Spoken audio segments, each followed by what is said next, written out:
Come make a salad with me.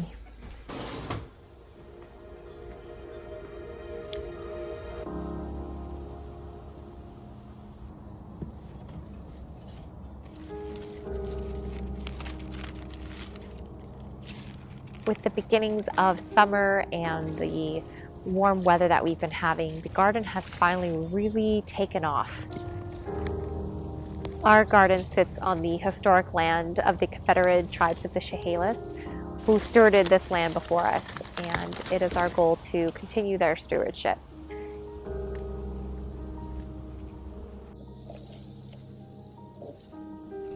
It's always fun to go into the garden and collect things for a meal, especially if I can gather everything for the meal right there in my garden.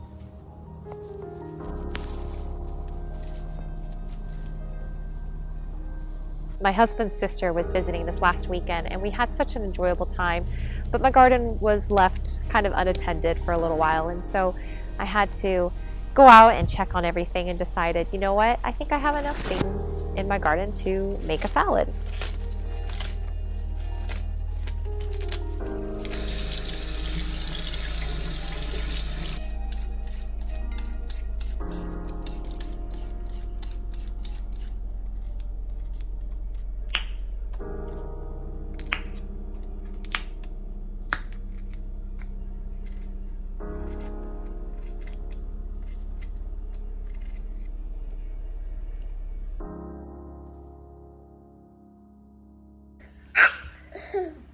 So Liam just woke up from his nap and I am going to attempt to do a garden tour. So he's going to come along with me.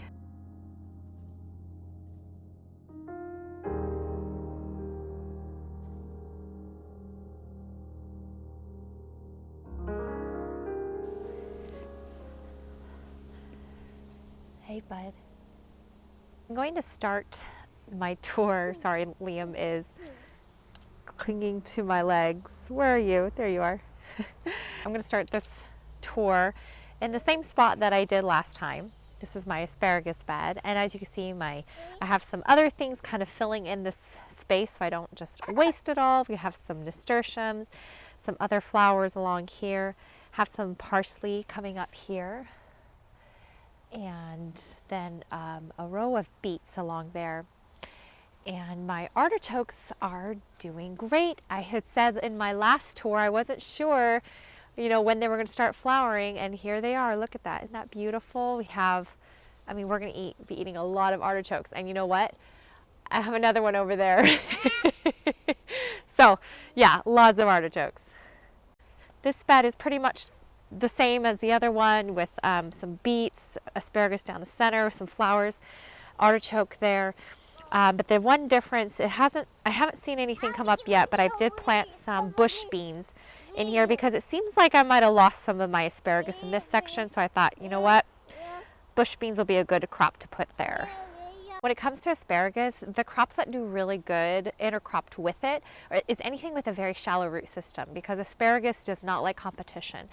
So I purposely avoided the main area where I planted the asparagus, but on the sides I planted a lot of things with shallow root systems, such as beets, a couple flowers, bush beans, which not only have a shallow root system, but they also will add nitrogen to the soil. So when it comes to planting asparagus, always think of crops with very shallow root systems. So here's one of my potato beds, and they just pretty much finished flowering. There's just a couple left on here, which tells me that we're getting pretty close to harvest time.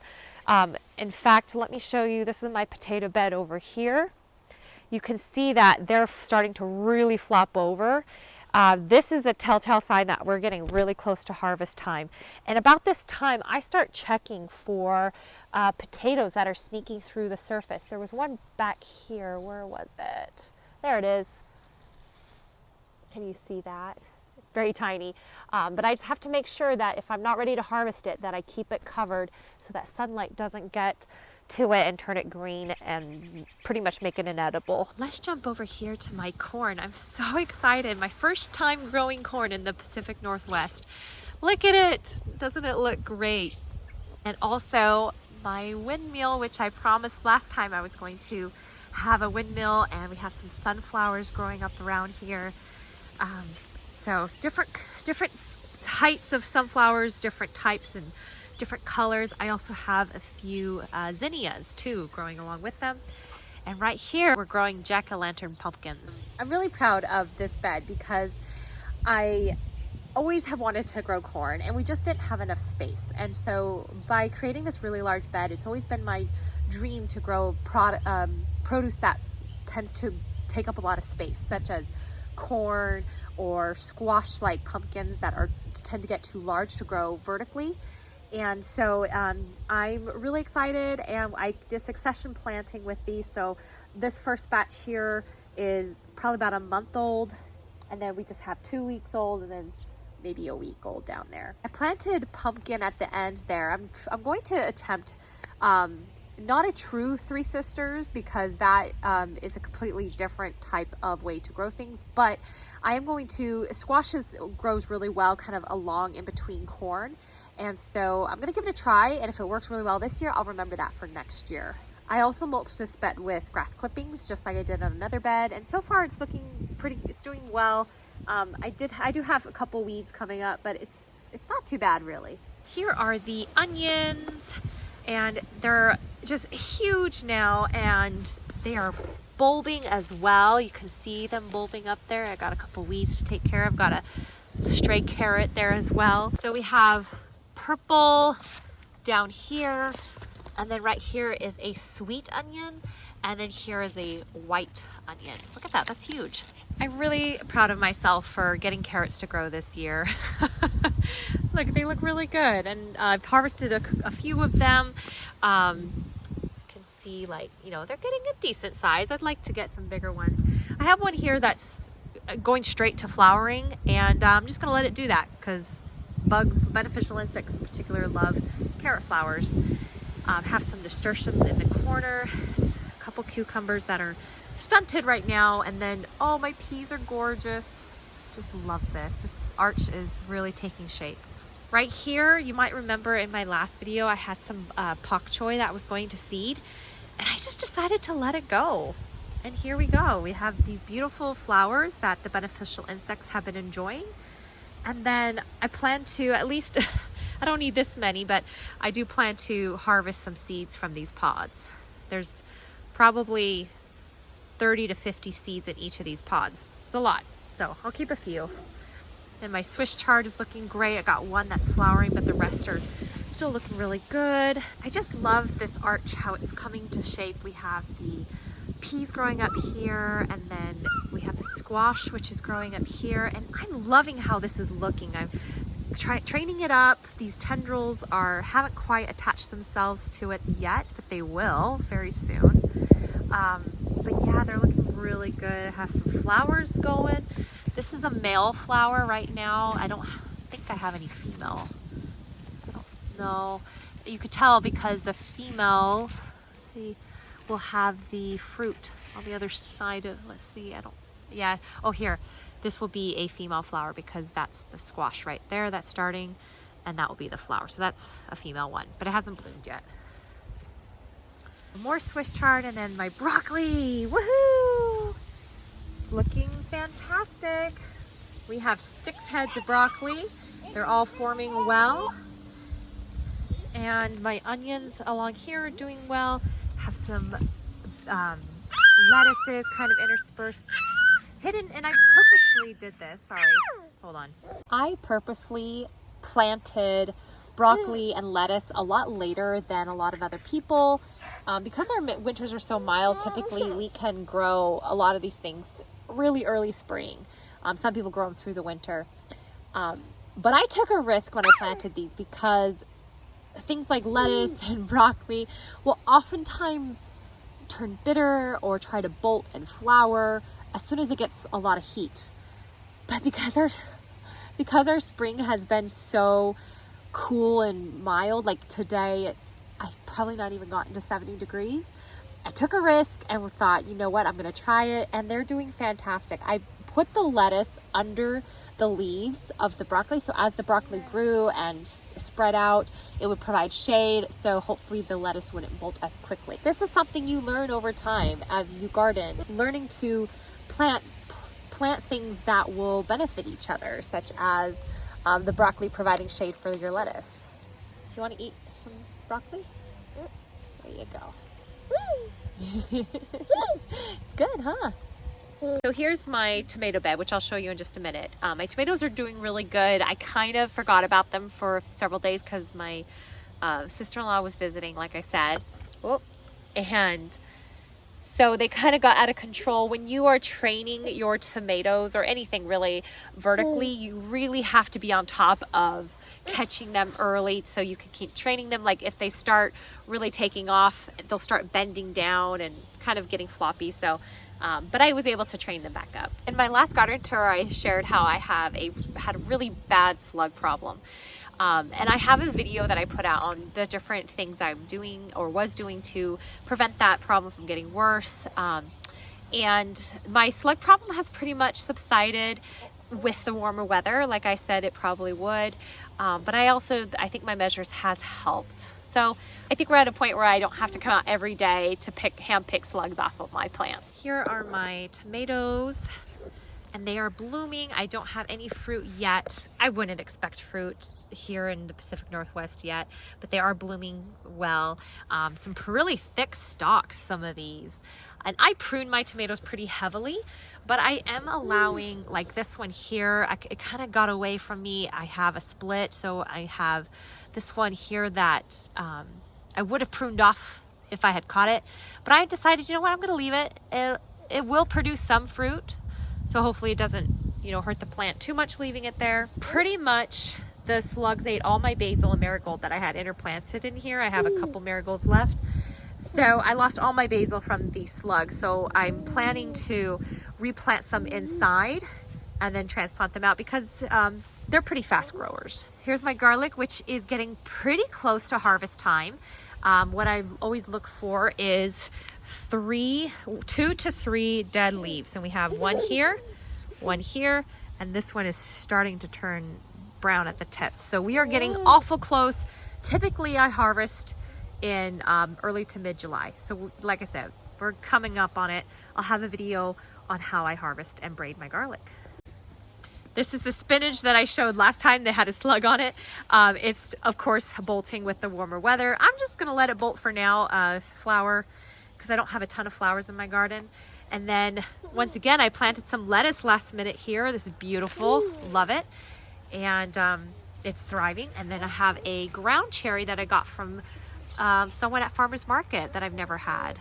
My cucumbers, I bought a couple more because the slugs really demolished them. And they're doing okay. They're blooming a lot.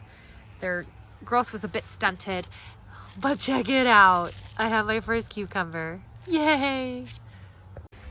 This bed is still suffering from slug damage. I don't think the slugs are attacking them anymore, but these peppers were you could just see they're really beaten up, but they're still growing. They're just, kind of stunted.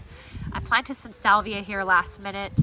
My poblano pepper, same thing. That one looks okay, but the other two, this eggplant looks all right. So yeah, this bed kind of took a hit. Over here we have my kale, which is thriving. I have my Brussels sprout there. I have a couple volunteer potatoes, and then I planted a few radishes in here as well, and a couple onions. So I kind of want to fill this bed in with a few more things. Just want to show you how the strawberries are doing. Doing great. Look how big that is. So although this bed has not been renovated, and there's still a little bit of some nitrogen, mostly nitrogen deficiency on this end.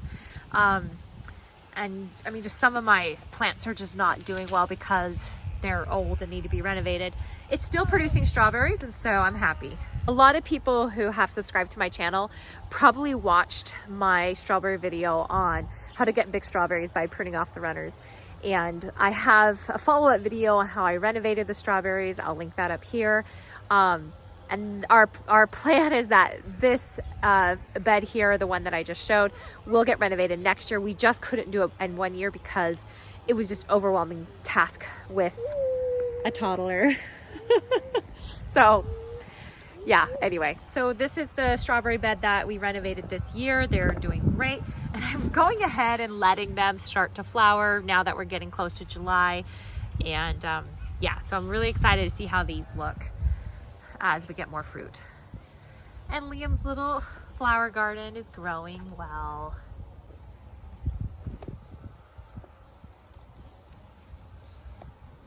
In my last garden tour, I asked for your help on different cover or different ground covers that we could interplant with our blueberry bushes. And I got some feedback. Someone mentioned azaleas, which I'm really looking into. This is something we're gonna do next year because we just got a lot of stuff going on right now. But azaleas like similar pH as blueberries. Another one person mentioned blackberries and salal, which is a native berry to the Pacific Northwest. And I actually found some on a hike that I recently took. And I am looking into that one, although it tends to get a little bit bigger and I don't want it to crowd out the blueberries. So I'll have to see exactly like if that will be something we can make work.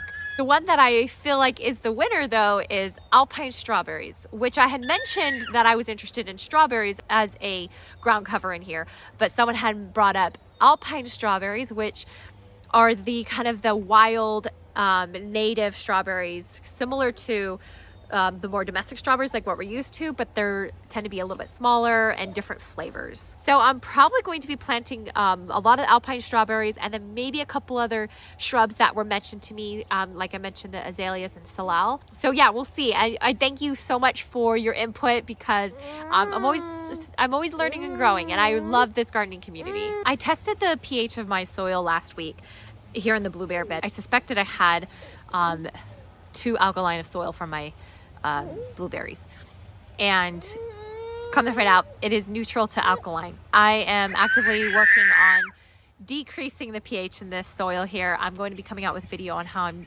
doing that using elemental sulfur, but it's going to probably be, to be honest, it's probably going to be a couple years before I'll really see the pH getting down to where it needs to be. So stay tuned for that video. Hopefully you did more research than I did when you planted your blueberries, so you're not having to kind of backtrack and now deal with pH issues.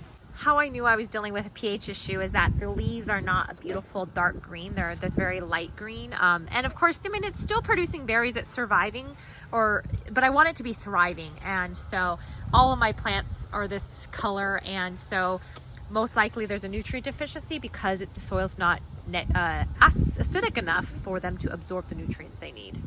Okay, I need help. I do not know why all of my raspberries are starting to die. I had mentioned in my last garden tour that a section of it was dying, but the rest of it looked really healthy. And now it's like all dying, except for the center, which is my primocanes coming up are okay, but it's all my floricanes, these second year canes, that are dying. I haven't done a ton of research yet into why my raspberries are starting to die. I have pretty much, so this is what I narrowed it down to, because last year they did amazing. And I did everything like I did last year. I pruned them the same way, I fertilized them the same way, but the one thing that I did do different is I used a compost, like a municipal compost from our city. And I don't know if maybe that had something in it. And that's why they're dying. I just feel terrible. I'm gonna do a little more research. If you by chance know why they look like this and can give me some insight, please do. Help. Okay, let's go check out the fruit trees. I had one of my viewers say they really appreciated the tour of the trees, so let's check them out. Here are our pears. Looking great. I think these usually are ready to harvest in August, September. So, but they're looking great. I think they're Bartlett's. We have 2 pear trees. Got a few apples up there. I am dealing with a fungal issue, I believe, on this apple tree. With how much rain we got this year, I'm not surprised. So I need to be spraying that, and I just haven't yet. We finally put our hammock up and he is obsessed with it. You love it, don't you, bud? Here is our walnut tree, and we actually have walnuts growing, which I'm so excited. God, oh, those don't look like they made it. That's too bad. So yeah, I guess only one. Yep, only one survived. Same thing here. I don't know if this is fungal or what this is. And this apple tree, the apples are looking really good. I've been working on thinning it. It's not quite done, but they're getting a pretty good size here. These roses, oh, so pretty. There's not much to show in our shade garden. The columbines starting to kind of wilt. Planted in nasturtium, have some astilbe, I think, back there. My beautiful birdhouse. My hydrangea is looking great. And then I just, planted a few more things. I planted lamb's ear back here, which is really fun because it's like super soft. Just look how soft and fuzzy that looks. It feels amazing. I wanted to mention this shirt that I'm wearing right here. It says "Rooted in Love." And I just really love it. I found a small family business that makes these t-shirts that have homestead and garden themed shirts, and as well as some faith-based shirts. And I really love that. And I'm always looking for things that I can share. So if you are interested in this shirt